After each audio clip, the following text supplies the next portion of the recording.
The introduction.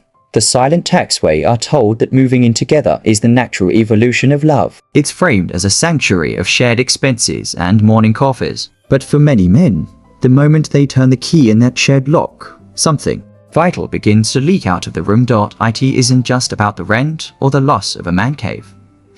It's about a profound psychological tax, a shadow price paid in the currency of your own edge. Today, we're looking past the surface level of Domesticity. We're exploring why shared space often becomes the graveyard of the masculine spirit, and how the very walls meant to protect your union can end up suffocating your soul. In Jungian psychology, the masculine is defined by the vector. It is linear, outward-reaching, and oriented toward the horizon.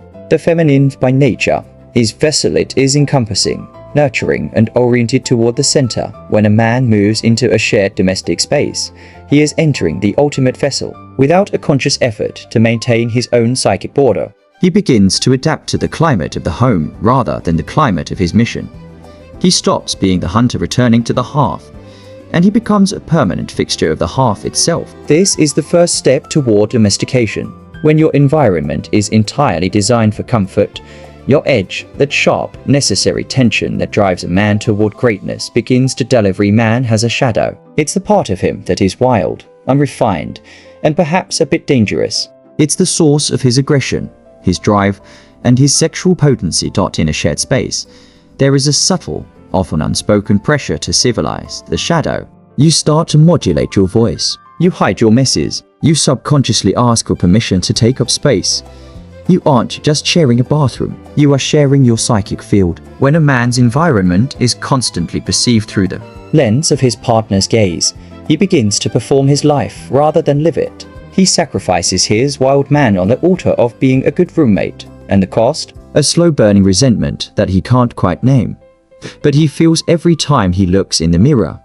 Relationships thrive on polarity. Like a battery, you need a positive and a negative pole to create a current. When you share every square inch of your existence, that tension collapses. You become one, but in-depth psychology. Oneness in a romantic context is often just another word for enmesh. By losing his private sanctuary, his literal and metaphorical cave, the man loses his ability to retreat, recalibrate, and return with renewed strength. Without the distance, there is no desire. Without the edge, there is no attraction. This is the expensive mistake.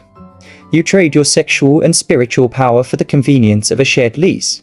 This isn't an argument against commitment. It is a warning against disappearance. To live with a woman and remain a man, you must maintain a psychic distance. You must protect your time, your silence, and your mission as if your life depends on it, because the version of you she fell in love with does depend on it. The most expensive mistake isn't the money you spent on a shared life. It's the cost of the man you used to be before you traded your horizon for a floor plan.